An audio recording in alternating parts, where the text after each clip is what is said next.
YouTube family welcome to my new vlog. આજે આવી ગયા છીએ સ્વાદિષ્ટ મેગી રોલની રેસિપી લઈને.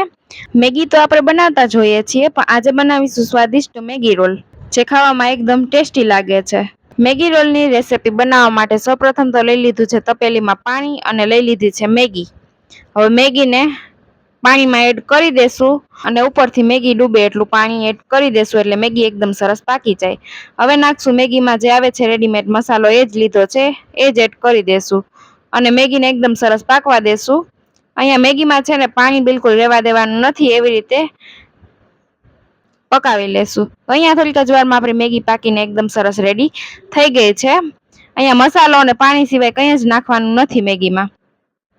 સ્પેશિયલ મેગી રોલનો મસાલો બનાવવા માટે લઈ લીધી છે તપેલી, અને તપેલીમાં નાખ્યું છે આપણે તેલ. સૌપ્રથમ તો તેલ ગરમ થવા માંડ્યું હતું આપણું, તો લઈ લીધી છે ડુંગળી. ડુંગળીને અહીંયા ઝીણી સુધારીને લીધી છે. તો હવે ડુંગળીને કરી નાખશું ફ્રાય. વચ્ચે વચ્ચે ફેરવતા રહીશું અને અહીંયા મસાલો ફ્રાય થઈ જાય ને આપણું એટલું જ તેલ લેવાનું છે. તો ડુંગળી આપણી ફ્રાય થવા માંડી હતી, તો હવે લઈ લીધી છે ઝીણી સુધારીને કોબી. અહીંયા આપણો સ્પેશિયલ મેગી મસાલો છે ને કોબીથી જ બેસ્ટ બને છે, તો ઝીણી સુધારીને આપણે લઈ લીધી છે કોબી જ. હવે કોબી છે ને એમાં જ મસાલા એડ કરી દેશું. લઈ લીધી છે લસણની પેસ્ટ અને લીધું છે આદુ. આદુને અહીંયા ખમણીમાં ક્રશ કરી લીધું છે. તો ગેસની ફ્લેમ સ્લો રાખીશું ને હવે આપણે કોબીમાં જ મસાલા એડ કરતા જઈશું. તીખાસ માટે લીધા છે લીલા મરચાંની કટકી, સુધારીને લઈ લીધા છે. પછી લીધા છે શિમલા મિર્ચ. શિમલા મિર્ચ એડ કરી દેશું. લીધા છે ચીલી ફ્લેક્સ. હવે ઉપરથી નાખશું આપણે સ્વાદ અનુસાર નમક. તીખાસ માટે લાલ મરચું પાવડર. જેટલા તીખા બનાવવા હોય રોલ એટલા એ પ્રમાણે લઈ શકો છો લાલ મરચું પાવડર. અહીંયા બધો જ મસાલો આપણે એડ કરી દીધો છે. હવે કરી લેશું મિક્સ. ફક્ત ઘરના મસાલાથી જ અને થોડીક જ વારમાં રેડી થઈ જાય છે આપણા સ્વાદિષ્ટ મેગી રોલનો સ્વાદિષ્ટ મસાલો. તો અહીંયા બધા જ મસાલા એડ કર્યા બાદ કરી લેશું એકદમ સરસ મિક્સ. આ મસાલાને છે ને ખાલી ફ્રાય જ કરવાના છે. તો થોડીક જ વારમાં આપણો મસાલો એકદમ સરસ મિક્સ થઈ ગયો છે. આ મસાલાને છે ને બરોબરનો એકદમ સરસ મિક્સ કરી લેશું.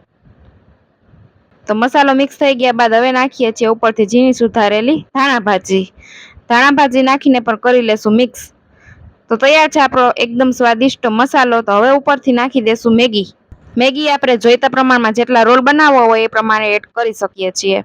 હવે બધા જ મસાલામાં આપણે કરી લેશું મેગી મિક્સ. તો તૈયાર છે આપણો એકદમ સ્વાદિષ્ટ મેગી રોલના સ્પેશિયલ મેગી મસાલો, જે એકદમ સરળ રીતે બની જાય છે, તૈયાર થઈ જાય છે.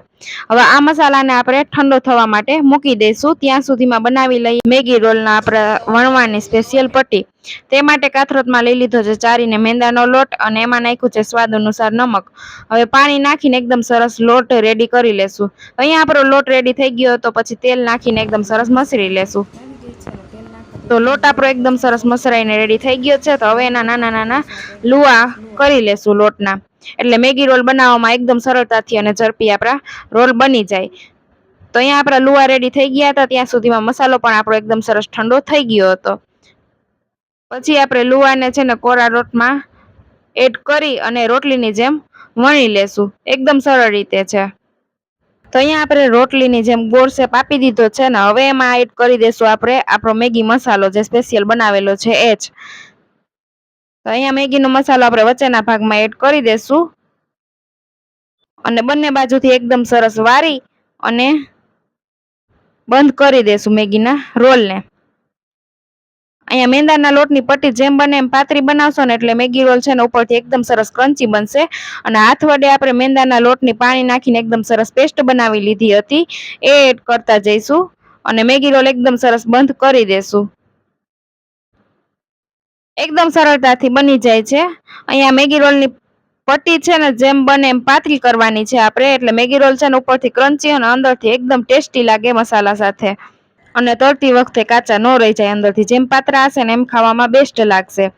અહીંયા રોલ તમે નાના મોટા બનાવી શકો છો, તો આપણે મીડિયમ સાઈઝના મોટા બનાવેલા હતા. તો બધા જ રોલ એકદમ સરસ વણાઈને રેડી થઈ ગયા હતા બનીને. તો હવે તળી લેશું. અહીંયા ગેસની ફ્લેમ છે ને આપણે સ્લો ફ્લેમે તરવાના છે, એટલે અંદરથી કાચા ન રહી જાય અને એકદમ સરસ બ્રાઉન થઈ જાય ત્યાં સુધી તળી લેશું. સ્વાદિષ્ટ Maggi roll tomato ketchup, tomato sauce અથવા ખાટી મીઠી આમલીની ચટણી સાથે પણ સર્વ કરી શકો છો. એકદમ સરળ રીતે છે ને સ્વાદિષ્ટ બને છે ફક્ત મિનિટોમાં જ. તો અહીંયા આપણા મેગી રોલ એકદમ સરસ બ્રાઉન થવા માંડ્યા હતા, તો તળાઈને રેડી થઈ ગયા છે. તો કરી નાખીએ સર્વ. આ સ્વાદિષ્ટ મેગી રોલની રેસીપી તમને કેવી લાગી કમેન્ટ કરીને જરૂરથી જણાવજો. અને આ રેસીપી વિડીયો જો તમને ગમ્યો હોય તો વિડીયોને કરી દેજો લાઈક કરી દેજો, શેર કરી દેજો અને ચેનલને કરી દેજો સબસ્ક્રાઈબ. ખાટી મીઠી આમલીની ચટણી અથવા સોસ સાથે સર્વ કરીએ.